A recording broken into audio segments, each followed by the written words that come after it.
Hey everybody, welcome back to Marketing Trends. I appreciate you stopping by. Today I got a chance to speak with the Executive Vice President of Marketing at Podium, a man by the name of Nico Dato. This dude is legendary. He's been a part of this company for almost 7 years, was employee number 7, and now they've got well over 1,000 folks on their squad.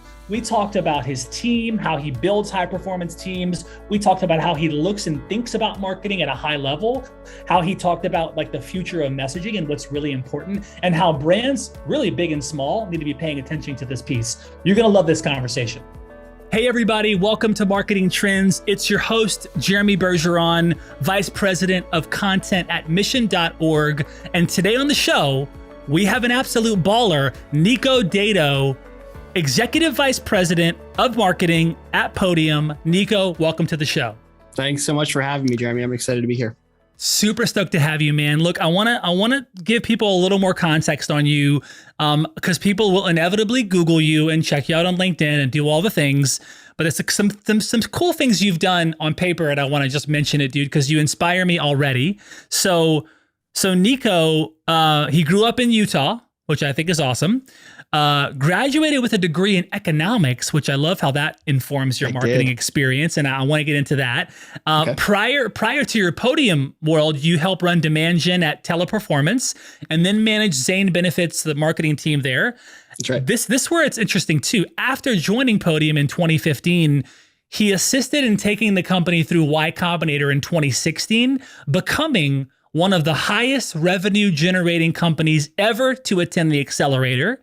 Tip your hat to YCom for that. That's awesome. That's right. And as part of the executive team, he's helped secure funding from EVP, Excel, GV, which is formerly Google Ventures, Summit Partners. So the guy's really tapped into a lot of really cool things.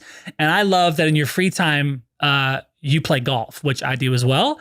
And you're a family guy. You've got one daughter? I actually have 2 daughters now. I had a daughter literally the day before the world shut down with COVID. Wow, so what? A second one. So I have 2 daughters. Yeah. Oh man. Okay. Well, my little girl's 3 years old. How old are you girls? I have a 4-year-old and a 1.5-year-old. So you already know what my world is like. You're a girl dad then too. Yes. 100%. The best. And then, we also have, so my partner has 3 boys. She has twins that are 19 months old. And then she has a 3-year-old son.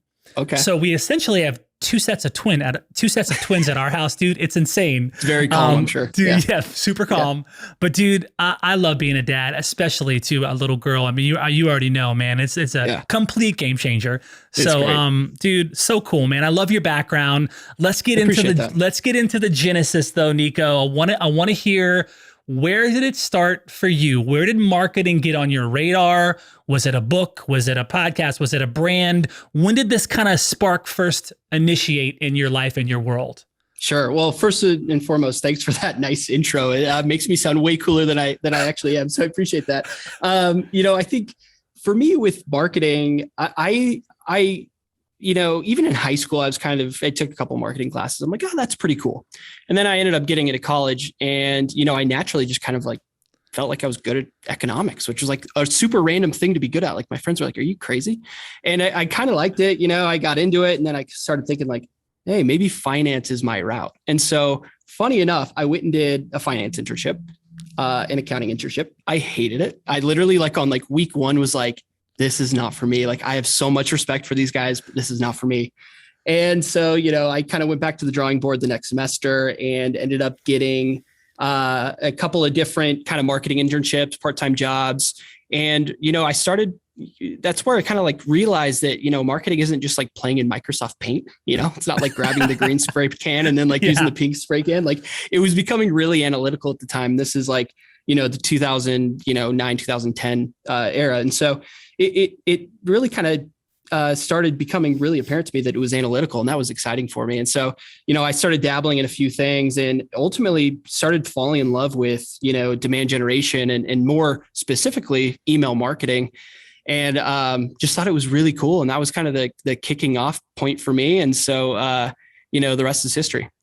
I love it. Well, I want to comment on the economics part because I remember I go back to my LSU days in school and I took my first economics class and the teacher said, this is a dismal science. And I just remember being like, oh my God, this is the first day of class that you're saying this is the dismal science. And so it always stuck with me. I squeezed out of economics, I think with like a B minus, maybe a C. I mean, that's good. Dude, it was, I wanted to love it and enjoy it. And I got slammed. The teacher, I'm going to blame the teacher. He was cool, but it was just a tough class for me. Yeah. So I love that you grabbed onto it, and you probably had some great teacher mentors along the way in that world, which is cool. So, okay, cool. So then demand gen, you start getting into that world, and lead generation, which is, it's a core function of business. Like you got to have that piece. Yeah. What are some of the early demand gen, lead gen things that you're getting into? Were there some lead gen email marketing folks that you were reading about, studying about, being inspired by back then? Tell us about the early days of. There probably were.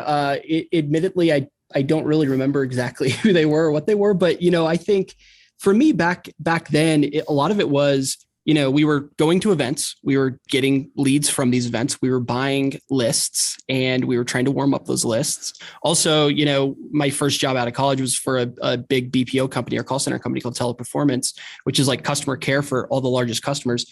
And we were doing really, really targeted account-based marketing. And so, the ability to be like, hey, we want to go sell into, just make up a name, AT&T, like, let's go find who the customer care person is and the procurement person, like you name the role, there's like 7 or 8 that we go after. And being able to enrich, all of the data we possibly could inside of Salesforce at that time, and be able to run campaigns to them, like just really, really exciting. And, I had a couple of people who I worked with who really kind of, served as mentors to me at that time. And it just opened up my world in my viewpoint into something that like I had no idea existed within marketing. And it was just like, it was just the most fun thing ever, really. I love it. So talk about the, kind of the journey, if you will, of going from kind of this, marketing tactician to marketing leader, because those are two very different things. I know a lot of folks, when I was at Google, we had some amazing marketing tacticianers, but those guys and gals weren't necessarily the greatest leaders or never ended up there. Yeah. So there's an intersection there that happens where you kind of go from marketer to marketing leader. Tell me about that for you. And I'm always curious to hear experience around that. Yeah, man, it's so hard. It is really, really hard. And I think, I've been super fortunate to kind of learn on the fly a little bit. Like I didn't necessarily have all of this classical training in how to run a marketing team and how to build a comms function and a product marketing function, all these things, because, I've just been so fortunate that my career has just kind of like snowballed so quickly. So for me, I had to learn a lot of it on the fly. And I think, one of the biggest things that I often talk about, it's a really, really bad analogy, but I use it all the time, is like, as you go from single, like, tactician around marketing tactics, et cetera, to a leader, you have to go from driving the car to, inputting the coordinates in the GPS or say where we're going to go. And then like, every once in a while being like, hey, we're going to hop off this exit and put some more air on the tire and we'll hop back on. And I think that, is a huge transition where, when you're an individual contributor, you have control over the destiny of the thing that you own. And like, it's up to you to work as hard as you want with it, to strategize as much as you want with it, to learn, from outside sources as much as you want with that thing. And all of a sudden you're having to guide, a team in doing that one thing that you think you can do really, really well. The secret is that oftentimes they know how to do it much better than you do. And you just need to be able to find the right person. But yeah, that transition was really hard. And, I'm not perfect at it by any means, but I think I've grown by way of leadership over the last couple of years. And it's a transition that I tell a lot of marketers. You don't need to make that jump unless you really want to make that jump, and just know that it's not easier. Like there's great career paths in any of these disciplines that don't necessarily mean management. But for others, like some are great at it, some want it, and that's awesome too. Wow. And look, people are going to check Nico out. They're going to Google you. They're going to check it out. And what they'll find is the same thing I found, which was that you've been at Podium for over 6 years. I have. Yeah. So I already know automatically, I'm like a marketing leader that's been anywhere for like longer than a year. You start to really see, okay, like, cause look, the marketing role is like the quickest turnover. You're either there for a little bit and you're out, or you're there and you really have established yourself as a leader there. And so I see someone as yourself. Look, a guy like you with the chops that you have and the skills that you've cultivated, you can go anywhere you want, basically. Yeah. And you chose to kind of stick to that Podium. You've been there almost a decade, which says a lot about some of the things that you've cultivated. How do you think you've been able to really kind of stay at the top of your game as a marketing leader at a big organization? You guys over 1,000 employees, right? Yeah, I think we're roughly 1,200 or so. How do you do it, Nico? What's the secret, bro? Well, thank you so much again for the nice compliment. I think for me, a couple of things. So I'm constantly trying to do everything I possibly can to learn. Like you just have to, like everything evolves so quickly. And so, I think one of the things that from a early stage here at Podium that I basically told myself I'd continue doing is like, just never have an ego or never try to be the smartest person in the world. Just like try to learn as much as possible. And so, especially in the earlier days, like it was not uncommon for me to be going and looking up like a metric, for example, like CAC to LTV and being like, oh, how does this work? Who does this well? How are these impacted? And like, trying to do everything I can to understand that thing inside and out and bring it back to the organization and drive excellence around those things. So, I think learning is one thing. I think, the two others that I'd say is one is mentorship. So like, I've always just tried to like check my ego and be like, hey, it sometimes really sucks to, be vulnerable and say, hey, so-and-so, I have no idea what's going on here. Can you help me here? And like, I've had to figure out how to do that. And like, I think I'm like shocked by it still. It's a hard thing for a lot of people to do. And like, I remember when it was really hard for me, and I think I've just been conditioned to be open to it. And so that's another thing I've done. And then, the last thing I'd say is, I think this sounds a bit chest poundish, so hopefully it doesn't come off that way, but I think the harder you work, the luckier you get. And I think like, a lot of people look at, someone like myself or someone at an even more established company and be like, oh man, like, look how easy that must've been, or that happened overnight, or that thing was so fast. But what they don't realize is like, there's a lot of work that goes into this. There's a lot of like crappy days. There's a lot of amazing days as well. There's more amazing days than crappy days. That's how you stay somewhere for 7 years. But like, it takes a lot of hard work, and it doesn't just come from like planning on a 2-hour work week. Like it takes time. You said something interesting there kind of about this kind of mentoring aspect, which is important. I had a guest on another show that I host. Elizabeth Chalosky is the CEO of a company called HG Insights. Mm-hmm. She talked about this idea of reverse mentoring, reverse mentorship, of how she intentionally seeks out like someone that's like several layers down and then and sits with them. And she talked about how she was able to make these big bets in her career that clearly she's winning, and you can see that. But do you do that as well? Because I know it can be easy to also kind of go to the guys that are a little bit ahead, or folks that inspire you as a marketing leader. How much do you actually go, back down to where you were in the beginning, and still connect with these folks that are the tacticians, and or maybe even folks that are outside of the realm of marketing? Like, do you do some of that too? Yeah, absolutely. You have to. I think you have to. Like, I love that. But yeah, you absolutely have to. Like, it's so funny. Like, you talk about going from an individual contributor to a leader. Like, as an individual contributor, like I knew everything about, make up a marketing topic like cookies or something, right? For like retargeting, just know everything about that. Today, I don't know anything really, because, you just become so disconnected. Like, I know what it is. I know how it works. I know we use it. I know we need it. But like being able to go chat with some of these people and stay current on some of these things and ideate on how we can better utilize these things or connect them to other parts of the business are just so critical. Otherwise, I think there's missed opportunities. I think the second aspect is I felt really fortunate to have all the people along the way in my career. And I think like to not be selfish on the flip side, giving time back the other way, I think is hyper critical, even if it ends up being more beneficial for yourself than for them. I think it's critical. So yeah, I love her idea of reverse mentorship. I buy into that completely. That's awesome. What are you learning about now? That's a great question. So, I think over the course of the 7 years here at Podium, or 6.5 to 7 years, we started off really, when our CEO, Eric, hired me, he's like, hey, just figure out how to get us revenue. Like, that's what I care about. Just figure out how to do that. Right. And I was like, I can do that.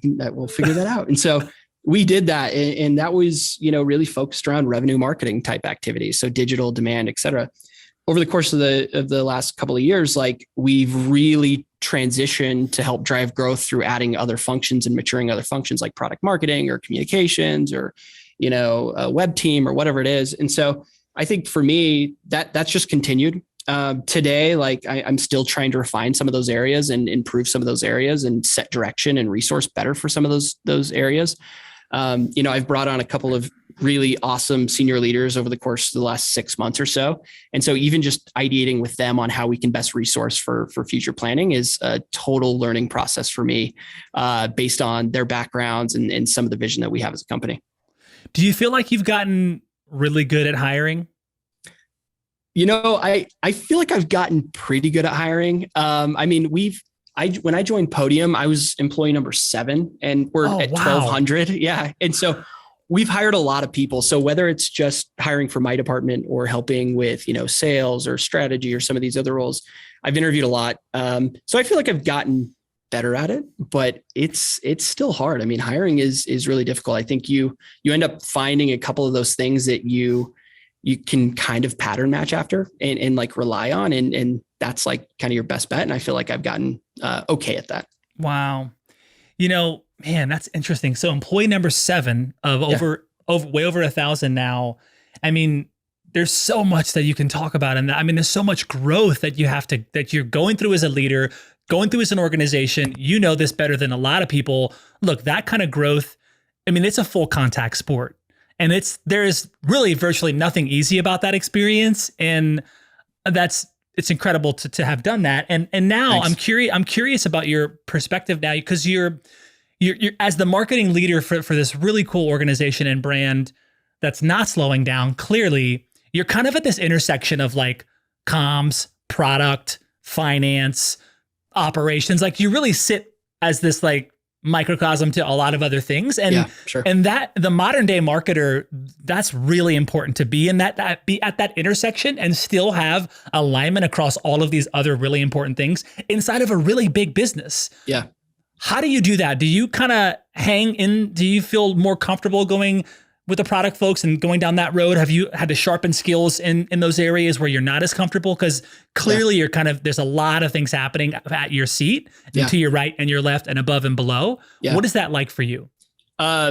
It's fun. It's a lot of fun. Like I enjoy it quite a bit. Like, we'll step into like our weekly staff meetings where you have representation from every one of those departments. And it's honestly like it's inspiring and it's humbling to hear all of the things that each team is focused on or dealing with, and getting perspective on how you can help or how you cannot help, and just kind of sit by and watch is really fun to do. I think, you made a comment on something that I think is really critical. I think, today's marketer, by and large, like they have to figure out how to be communicative. They have to figure out how to be collaborative. They have to figure out how to understand the goals and the inner workings of a department like a finance or like a product or like a customer success, or you name the department. And if they can best do that, like they're going to be 10 times more effective in whatever they're trying to get done as well. And, there are a ton of hard skills out there that today's marketer needs to learn depending on their discipline. But I actually think that, from a soft skill perspective and being able to work across departments, it's like one of the most important things that, someone in my role, all the way to someone who's an IC, like can really kind of hone and polish to be more effective. What was revenue like when you joined at employee number 7? Oh man. We were sub $1 million in ARR for sure. We were, I don't know for sure, but yeah, we were in the probably hundreds of thousands. We probably had a couple hundred customers. Okay. We had 2 salespeople who were basically just cold calling, and then the rest were engineers. And really like the first, hats off to our CEO and our co-founder, Dennis and Eric, but they, for the first little bit, like they just went and knocked doors. Like they had sold alarms together in college. And wow. Like, this is a decent way to sell. You're right. And then they started this business and they started selling door to door. And so when I came on, they kind of had said like, hey, we think there's another way to drive revenue other than us just going door to door. Like we want to test this thing where you sell over the phones. Like, what do you think? I'm like, yeah, it seems pretty reasonable. And so, yeah, we were definitely sub $1 million in ARR and seven or so people too on the sales side. Okay. So talk us through the amazing adventure of going from 7 figures to 8 figures, 8 figures to 9 figures, right? There's a lot of things that have to happen inside of a business, operationally, infrastructure. Like there's businesses that I know just will never touch that. And that's okay. And then, the percentage and statistics of businesses that never hit that mark, or there's a large group that will never hit that. Yeah. Talk us through what that experience is like, the things that you're learning, maybe some favorite failures. Like what's that experience going from 7 to 8, 8 to 9, and we ain't stopping. Yeah. I used to think that I wanted to go get an MBA. I was like, I'll do this thing for a couple of years and I'll go back and try to get an MBA somewhere and then do my thing after that. I think the course of the last, 6 or 7 years has like been an MBA probably times like 1,000. And like, it's because of all the reasons you said, like, when I came on to Podium, for example, like we were using the free version of HubSpot's CRM, for example. And so you had to go from like, okay, so how do we do pipeline management? How do we even think about building, some of these processes in Salesforce? How do we think about building systems? How do we think about quoting? And, so I've seen the entire build from a technical infrastructure side and, some of the mistakes we've made and some of the things we've fixed. I've seen, the departments grow from like basically just having engineers make, the product and decide how product management cycles are going to go and like, kind of doing a little bit of design to that whole function growing. You've seen it on the sales side as well, like, worrying about commission structures and all of those types of things. Like, it's insane. Like you're 100% right. Like it's not just pour more fuel on the fire, get more customers and like think everything's great. Like you're worried about uptime. You're worried about SLAs. You're worried about contracts with your customers. You're worried about like all of these things. And I think, the thing that Eric, our CEO, has done a really good job of is he's tried to keep us really focused on some of those things that matter most, because as you're scaling that quickly, there's like inevitably going to be 400 priorities. What are like the 5 priorities that you try to align to and get all of the subsequent teams to also align to make sure that those things are perfect. And I think, you even see some people come in today and they're like, oh, interesting. Like you don't have this, but you have this other thing. And this other thing is really polished, but this other thing that I would expect you to have is like basically non-existent. It's like, well, yeah, like we've grown quite a bit in 6 or 7 years. And that's a function of Eric really trying to hone in on there's a ton to do. What's priority? And it's a crazy ride, man. It's fun. On that note of kind of establishing priorities, when you're over the course of your time there, you've built teams there, and how do you kind of go about building a high performance marketing team right at Podium? Like what are some of the priorities that you're establishing short, mid, long term? Like how do you navigate that? Yeah, it's a really good question. So I think a couple of things. The first is I try to align most everything that we're doing as a marketing team to the company goals. Like I think like 80 to 90% of what you do as a marketing team, at least for us, like others may totally disagree with me and that's fine. But for us, 80 to 90% is toward the company goals, because if we're not all like moving in the same direction, like we're just sitting in a standstill.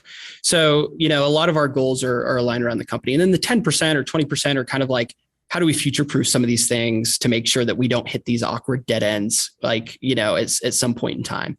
Or how do we stay innovative, for example?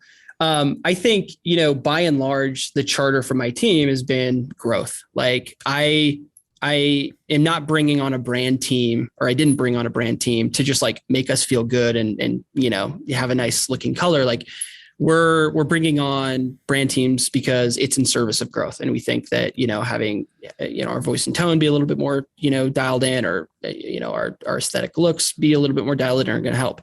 The same goes for comms. Like we're not just bringing in comms to like, make our CEO's Twitter profile look good. Like it's in service of something else. So for us, like priorities are always going to be centered around growth. And everything we do is going to be in service of growth. And there are going to be a handful of other things that are quarterly priorities, which, you called out as maybe short-term or midterm priorities that we're going to have to align to and make sure that we're resourcing and running up against. But like at the end of the day, we're trying to build a business. We're trying to build something that's sustainable. We're trying to build for the next 100 years. And in order to do that, like you got to stay focused on some of those priorities. And ideally, those are things that are also aligned at the company level. How do you create this, this sense of safety for folks on the marketing team, the folks that really kind of roll up to you, Because to me, you've got to, there's a culture of the company. There's also a culture of like the marketing squad. I find that as in a lot of organizations. And so it's so important, especially now these days where there's been a lot of changes in the world the last couple of years. And I'm always curious about, how leaders really create this tight container of safety where, hey, they want people on their team to bring all of themselves to that role. And clearly you've done that because we look at the numbers, the data, full stop. Yeah. How do you do that though? How do you really create that safety in that container on the marketing team where people feel like they can, they're in it, they're supported by you, they feel seen, heard, and they can drop the mic every day in their role?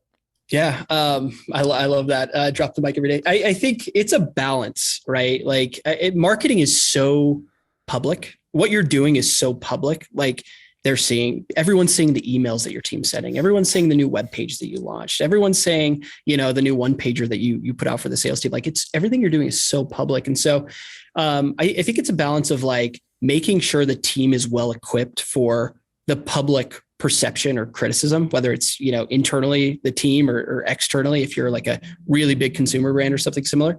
So I think like, you have to find that balance. And I think the way that I've found to be most effective there is just try to set like the North Star metrics. Like it sounds so MBA-ish, but like, or business school-ish, but like, if you just, are very clear about what we're trying to do, like people figure it out, they're smart. And so I think from a safety perspective, like where people I've found feel most unsafe is when there's not clarity and they're like, man, I'm guessing on this thing and I got to go present this to like the CEO like next week. And like, I'm not even clear what this thing's supposed to be. So I'm nervous about this. But if they know like, super clearly what the overarching goal here is, like they figure it out. And so like, I've tried to be super clear there. I think the other thing that I really push on is like, I have zero desire to hire assholes. Like, sorry if there's no cursing. I can restart that. We can edit that out. We good. But like, it's something that we've tried to do here at Podium, and like I've taken it to heart. And so like when you eliminate that factor, like all of a sudden someone's not nervous about being expressive about something and maybe getting totally torched about that thing.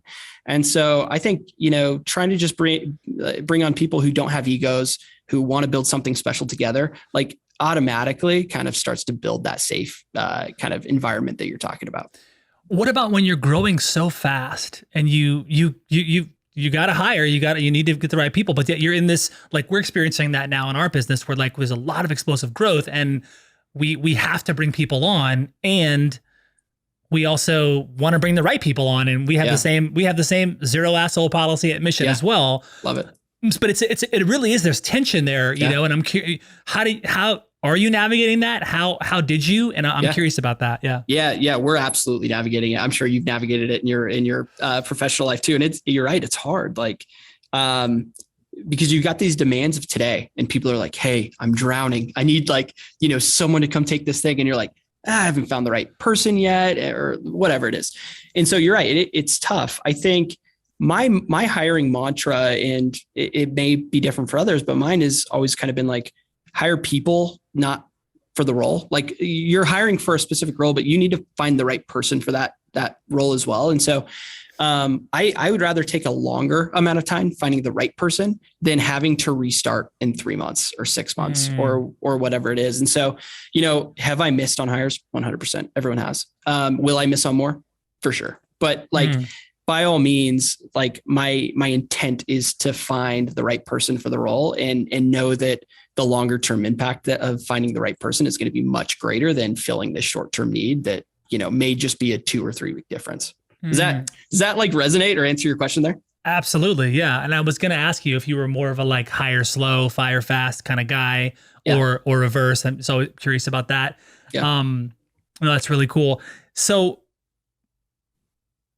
this is awesome because I feel like, a guy like you, there's so many questions I can ask you. And I know that you had experience with it. So I could just be full of all of it. You never know. And, so let's shift gears a little bit and talk about kind of this messaging trends out there, right? There was this messaging trends report. You guys put out this report? Yeah. Okay. What are some of the kind of the big surprises? I know we're looking at this as a company. A lot of big brands that we have on the show are also talking about this a little bit. What's kind of some of the surprises that you're finding in this messaging trends report, and how did this report even originate? Yeah, so I think for us, one of the core offerings we have here at Podium is really centered around marketing, and so the ability to attract, retain, convert customers like is front and center for us here at Podium. So just naturally, it kind of felt like something that we should and could go do. As far as, some of the things that were surprising to me, the one thing that I have found has every year become more and more surprising, and it probably shouldn't be a surprise because it consecutively happens, is I think that the channel diversification that's happening here in the US and I should be inclusive of Canada and some of the others, but like largely here in the US is changing. Like historically, it was like, oh yeah, the best way to reach them is via email. Like when I started, it was like email. And then all of a sudden, it started to become text. And like, we are a huge, obviously advocate of texting, and it's incredible. But what's interesting is we've started to enter the world where consumers are using third-party apps as well to communicate. And, it's something that you see internationally. Like you go to Brazil, you might see it with WhatsApp. You go to Japan, you might see it with Line, et cetera. And so we're starting to see that. And the data shows in that report, which was really shocking to me, which is, I think it's 40% or something similar are starting to use third-party apps on a daily basis to communicate with one another. And I think, it's a huge opportunity for brands. I think that like we're probably going to see a really interesting shift there over the next year or two.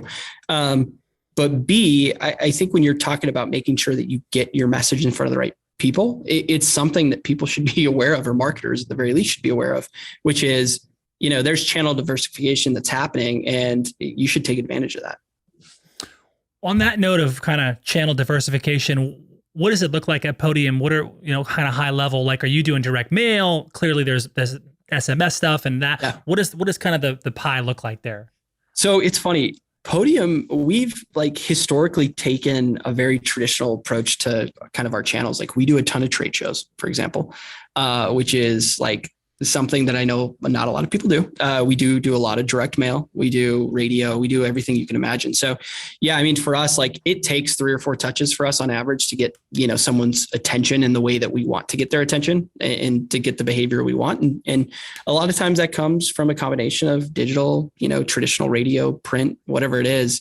And yeah, so for us, like our diversification on channels is probably astronomically different than, that of like some super techie software company. Cause we're marketing and selling to plumbers, insurance agents, car dealers, and people who are out there physically working in the real world all day long. Like what a lot of people don't realize about Podium is like, if I'm selling to an HVAC contractor, like most times they're like checking out Podium at like 9:30 at night because they were fixing air conditioners all day, right? Or unclogging toilets or whatever you want to, imagine. So for us, making sure we get that right channel mix is like super critical. They're not always going to come via Google search. Is there a preferred kind of business intelligence tool that you use to evaluate your like all your channels, or do you kind of have a la carte, multiple things you're using? Yeah, it's a little bit of a la carte, multiple type thing. We also do a lot of customer interviews. Like we're constantly talking to customers. We're doing a lot of like, data collection via surveys. We have a data science team who's also looking into some of those things. So, I think for us, it's a combination of a lot of different things and it's always changing. What is kind of AI machine learning? Where does that kind of play into the offering, into the stuff you're maybe testing? And I know a lot of brands are using this in different ways. Mm-hmm. What are you seeing kind of in the world that you play in around that?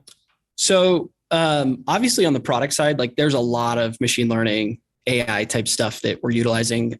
We actually just brought on a new chief product officer at the beginning of this year. His name's Johnny. He was the chief product officer at MailChimp. And, one of the things he said when he came on, he's like, man, like the amount of messages we have coming in and out of the platform, or interactions coming in and out of the platform, like we can really do some interesting things here. And so they've been making really good strides on that side of things.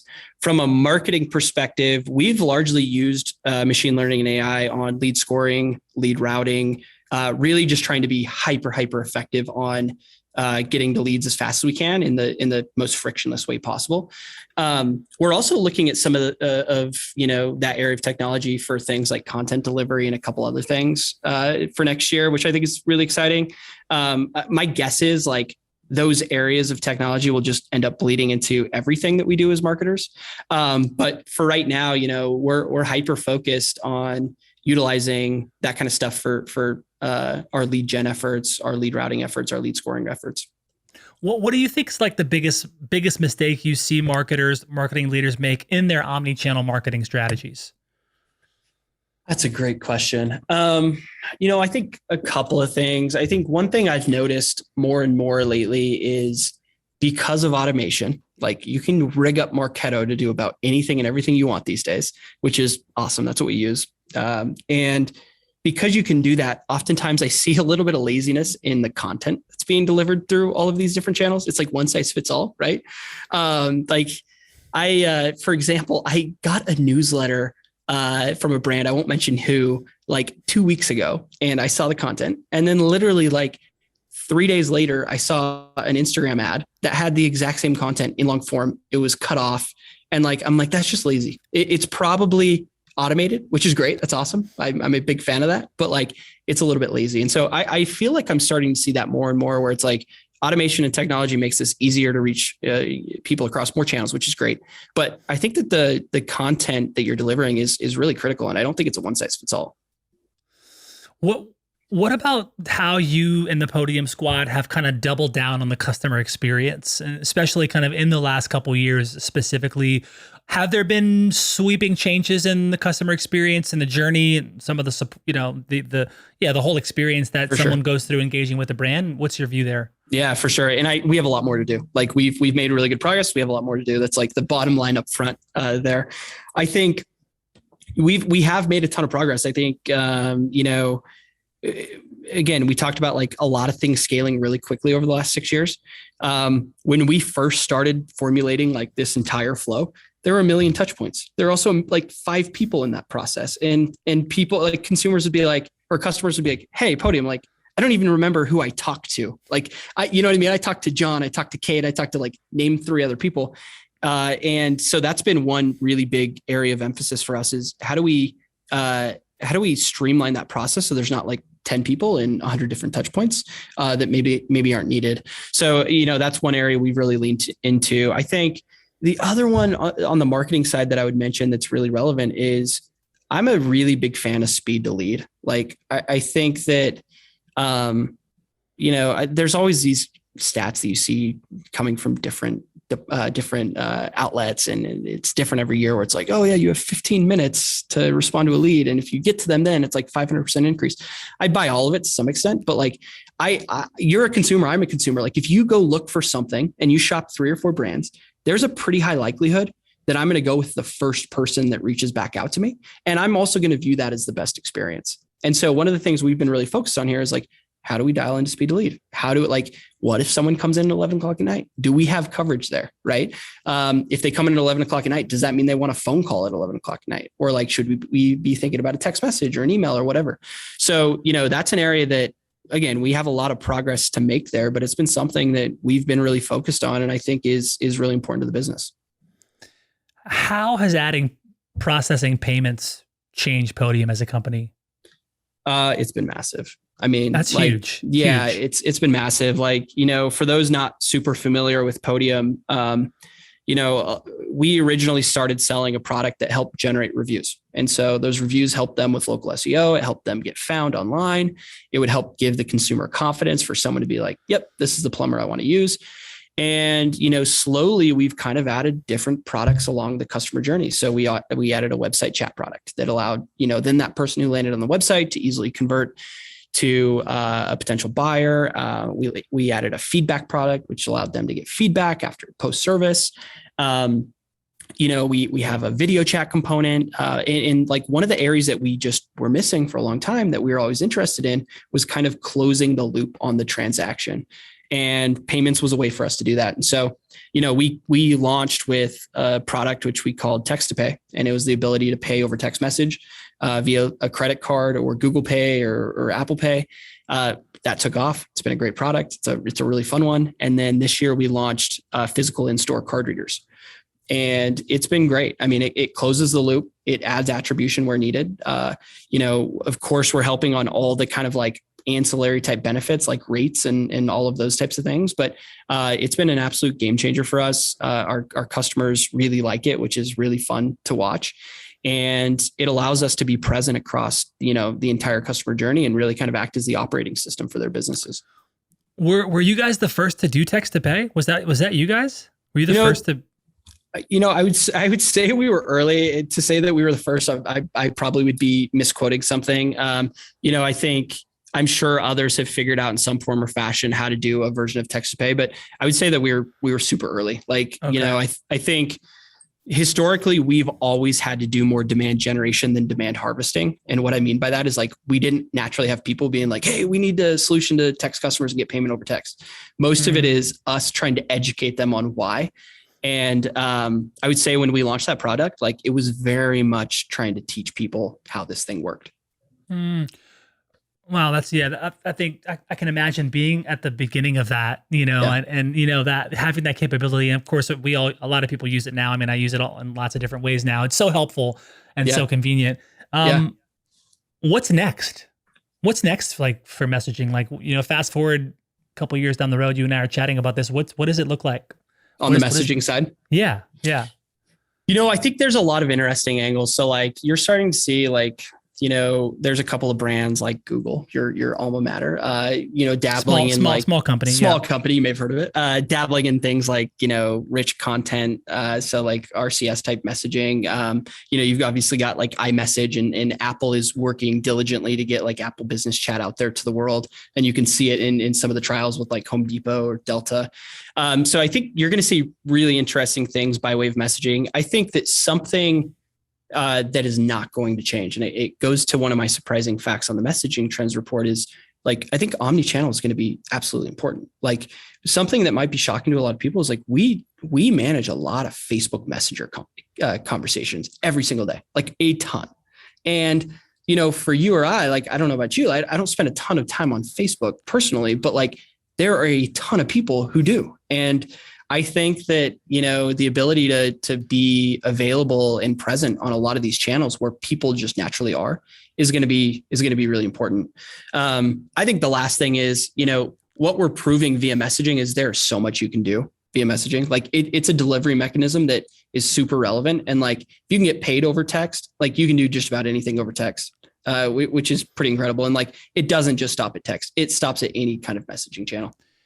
Are there other industries that are just now getting it in terms of messaging and texting and finally getting a seat at the table where they previously weren't?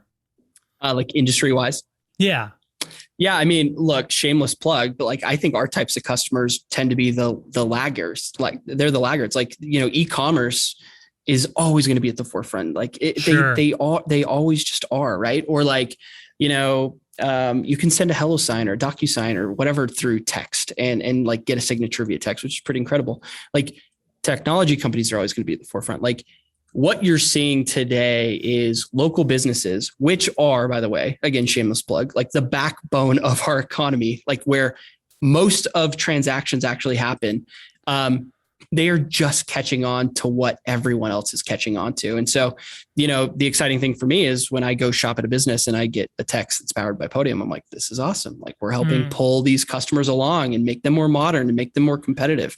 And, I think that any type of offline local business is just naturally going to be behind the times. And it's not a knock on them. They're busy doing their thing. Exactly. Like they got into business to be the best in the world at their craft, not to worry about running their business. And so, having to catch up by way of technology is, I think, a realistic thing that's happening, and it's exciting to be a part of it. How do you, first of all, I love any person that doubles down on the SMB world, is near and dear. I mean, it's just, for me, I am a business owner. I've worked in that space. I've supported, even at Google, that was my focus. I was supporting SMBs. Yeah. That's awesome. I'm bullish on SMBs. They're so important, as you know. Yeah. And rewind the tape a little bit, last couple of years, obviously it was SMBs by and large took a pretty big hit, and depending on the industry. What do you do and are doing to kind of speed up trust with these SMBs that may not know? Because like you said, a lot of them are like just kind of, hey, I've been building my business, and now if I don't start playing in this space, I'm going to lose. But also they don't know, maybe not know who you are, you know, and they can't delay too much longer. They got to keep moving to win. Sure. How do you kind of speed up trust and really get that part going to then, increase that?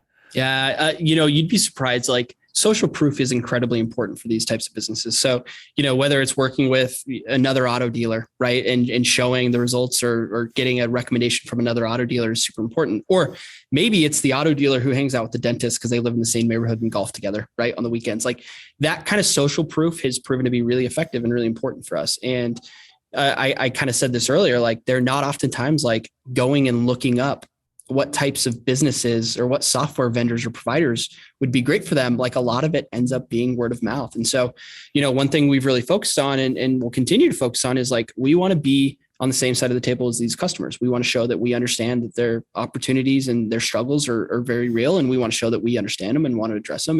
And that's something we'll keep doing. Now those tend to be more mid-funnel type activities, right? At the top of the funnel, like, I think for us, like we really work to try and be everywhere and show that we are like fully honed in on local business for these businesses. And so it's why we do a ton of trade shows. We do a ton in like trade publications. We do a lot of, display advertisements or radio advertisements or whatever. Like a lot of times they just want to know you're legitimate. I think the hardest thing for local business in getting their trust though, is they've been burned so many times because they are so vulnerable. And because they are so trusting, because like they are better at fixing teeth than anyone else in their community, or better, they know guitars better than anyone else in their community. Like that's what they're focused on. They have allowed others to come in and say like, hey, we're going to make your business incredible. We're going to make it efficient. You're going to have more customers than you could ever, deal with. And they've been burned. And so it's really important to us to make sure they know that we're not going to be another one of those people. We're going to be more of a partner to them. And you're right. It's hard to do. And there's not one answer that solves all. It's a lot of different things. I mean, I remember the first time I was at Google, I was calling on SMBs, and I remember, calling SMBs and introducing myself. Hi, it's Jeremy from Google. And they were like, yeah, right. I just got 5 phone calls from people that said they're from Google, and then I'm like, no, like seriously, I'm really from Google. And then we had to like send them an email and like say, you see that Google? And I mean, we had to do it all the time. And to your point, they taken advantage of a lot, and that hasn't changed, and it's something that knowing that, and being on the side of, hey, we actually want to support you and help you and educate you and then give you the tools to grow is helpful. But it's hard, man. Even when you're working at a brand where everyone knows the brand, that didn't matter. That didn't give me an easy way in, Totally. So totally. It's a lot of people don't know that. Like, most of these local businesses are in business because they loved what they did. Like, or right. And like, that's why they started, is like to just do their craft day in and day out. And you're 100% right. Like, I'm sure that most of these businesses would get a phone call from you at Google and be like, I'm talking to someone from Google. Like, are you serious right now? Because like, that's not even in the realm of, a possibility for them. Like they're focused on their community. They're focused on what they're doing. And, it's easy to get taken advantage of when you're really focused on what you're doing. Yeah. I love it. Awesome. So we've got a little bit of time left. Nico, is there anything you want to make sure we talk about before we get into the lightning round? No, whatever you want. Dude, I feel like you have crushed this, by the way. So, well, I appreciate that, dude. Hopefully, it hasn't been too high level or anything. No. This is good, dude. I mean, because we have folks. We've got CMOs and marketing leaders across the Fortune 1000, and we also have like folks that are coming up in the ranks, and a wide audience who just loves marketing. And so, I know the things that you shared today are going to be really valuable for our audience, and it's just great stuff, dude. You've been a great guest. I appreciate that. I think I probably sit really awkwardly in between smaller business CMO and big business CMO. And so, hopefully some of the stuff that I'm thinking about or going through is relevant to your listening. 100%. Yeah, 100% is, dude. I mean, and that's what I know. Like, I know, we had, the CMO of UPS on another show I host, Kevin Warren. I mean, an amazing human being. Yeah. And you talk about the size and scope of the marketing that he's in charge of. Insane.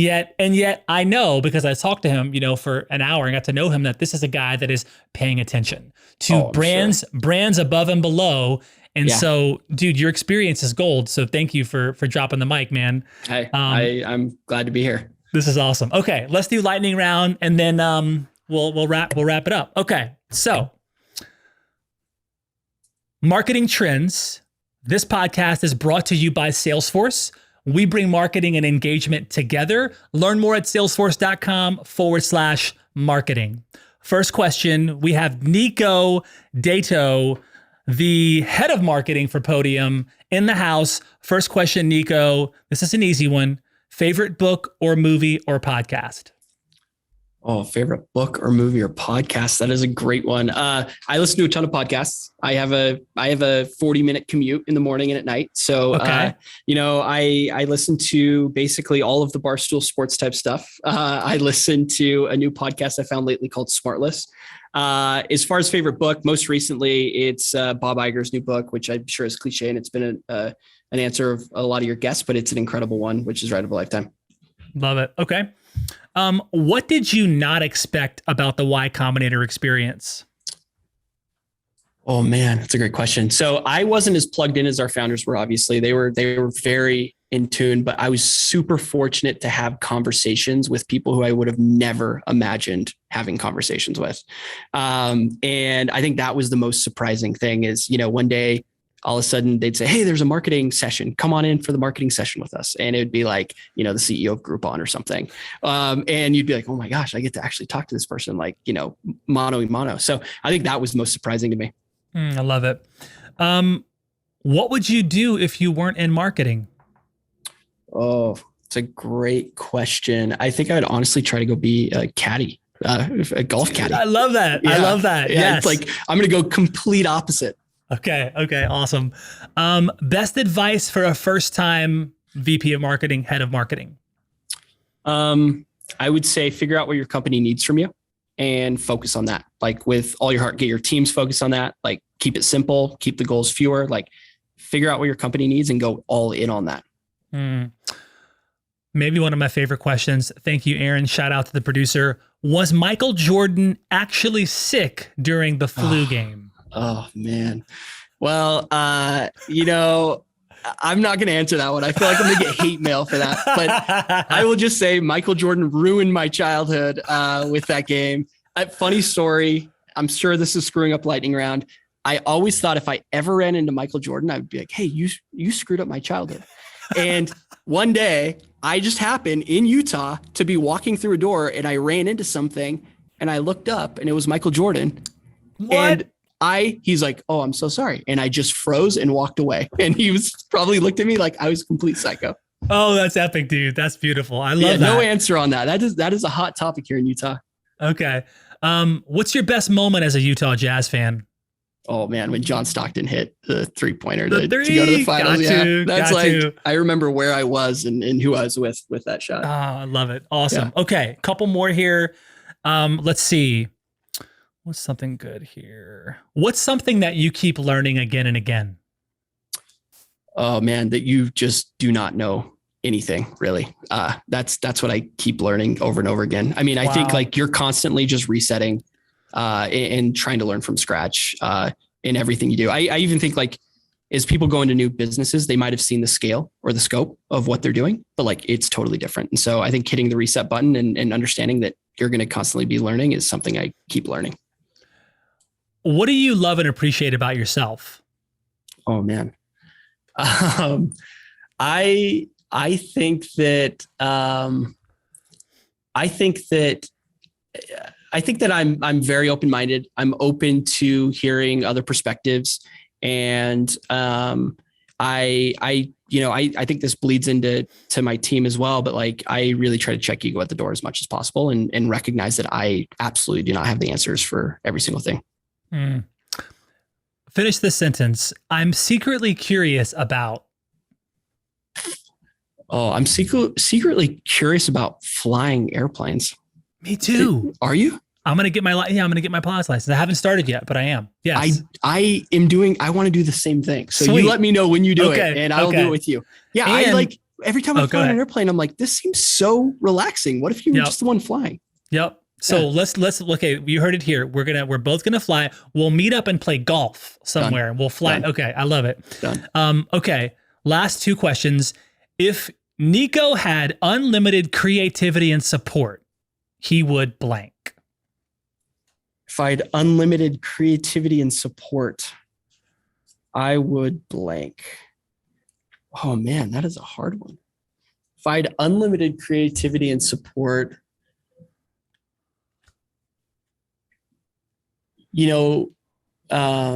Oh, that's a great question. What are some of the other answers you've gotten here? Dude, the range could be anything. This is the only one I'm going to have you guys edit. Okay. I feel like, well, deal. maybe you guys are all like, oh, my notebook's full, but give me an idea here.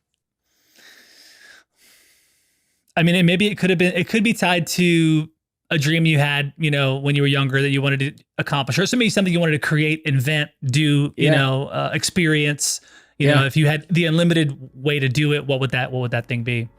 Yeah. If I had unlimited creativity and support, I mean, the obvious one is, I think when the time's right, like I would try and go, well, no, I wouldn't even go that way. I think, one thing I've always been really interested in is underserved communities. Like, I think if I had unlimited creativity and support, like I'd figure out a way to go best prop those communities up. And it sounds, again, really cheesy and cliche, but like I would figure out how to go, prop up those underserved communities. I love it. That's it. That's all I got. Nico, you nailed it. Thank you so much for being on the show. This was an honor, man. Let's stay connected. Let's meet up and play golf and talk about being dads and ballers. I love it. Dude, thanks so much for having me. Thank you, man.